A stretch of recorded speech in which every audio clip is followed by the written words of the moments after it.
নমস্কার বন্ধুরা, ইতিহাসের ইতিকথার নতুন পর্বে আপনাদের সকলকে স্বাগত।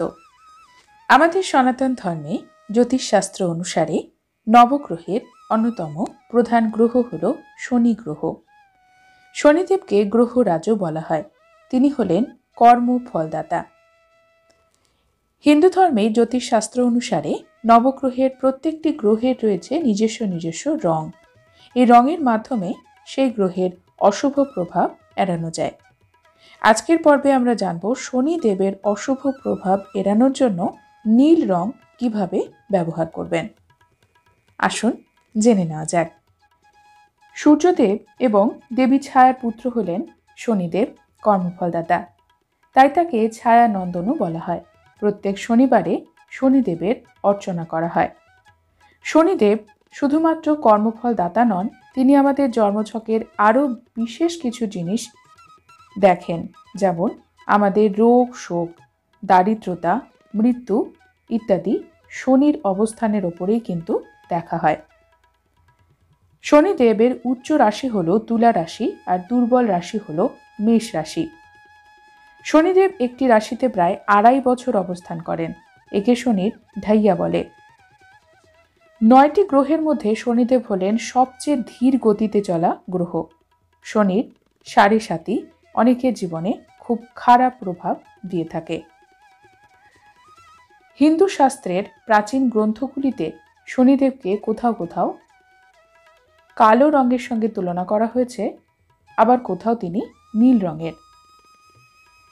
নীল রং অসীমতার প্রতীক এবং নীল রঙের সঙ্গে কিন্তু শিব এবং ভগবান শ্রীকৃষ্ণ যুক্ত। জ্যোতিষশাস্ত্রে নীল রঙের বিশেষ গুরুত্ব রয়েছে। নীল রং জলের রং, এছাড়াও স্বাস্থ্যের রং, সুখের প্রতীক হিসেবে দেখা হয়। এছাড়া যে কোনো কিছু বৃদ্ধি পাওয়া, প্রশান্তি, আরামের সঙ্গে দেখা হয়। এটি বিশাল মহাসাগর ও অসীম আকাশের রঙও। নীল রং ব্যবহার করা হয় চিকিৎসার ক্ষেত্রেও। এর আভা আমাদের টাইট পেশিকে শিথিল করে।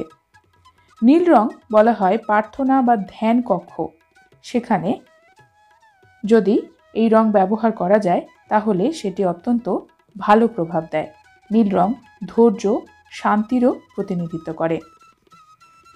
ধর্মীয় দৃষ্টিকোণ থেকে তাই নীল রং অত্যন্ত মাহাত্ম্যপূর্ণ।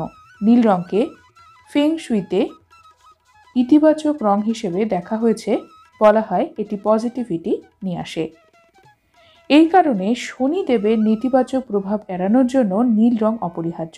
আপনি যদি শনির সাড়ে সাতি, শনির মহাদশা, অন্তর্দশার মধ্যে দিয়ে চলেন, তবে নীল রং কিভাবে ব্যবহার করে শনিদেবের নেতিবাচক প্রভাব থেকে মুক্তি পাবেন জেনে নিন। শনির মহাদশা, অন্তর্দশা, সাড়ে সাতি বা ঢাইয়া যে কোনো পরিস্থিতিতে যদি আপনি থাকেন, আপনার সাথে একটি নীল রঙের রুমাল রাখতে পারেন। এই সময় নীল রঙের পোশাকও পরতে পারেন।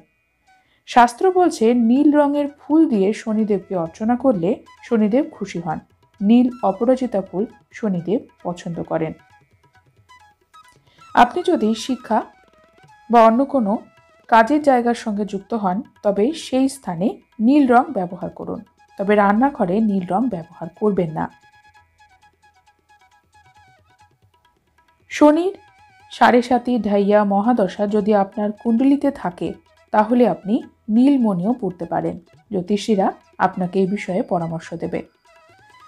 শনিদেবের প্রভাব চলাকালীন আপনারা কালো বা নীল রঙের জুতো, কাপড়, নীল ফুল ইত্যাদি দানও করতে পারেন। এই সকল উপায়ের মাধ্যমে, শুধুমাত্র নীল রং ব্যবহারের মাধ্যমে আপনার জীবন অনেক উন্নত হবে। আগের থেকে আপনি অনেক ভালো ফিল করবেন। বন্ধুরা, আজকের পর্বে এই পর্যন্তই। পরবর্তী পর্বে নতুন একটি বিষয় নিয়ে আপনাদের সঙ্গে কথা হবে। ততক্ষণ সকলে সুস্থ থাকুন, ভালো থাকুন। আর পুরো ভিডিওটি দেখার জন্য আপনাদের অসংখ্য অসংখ্য ধন্যবাদ।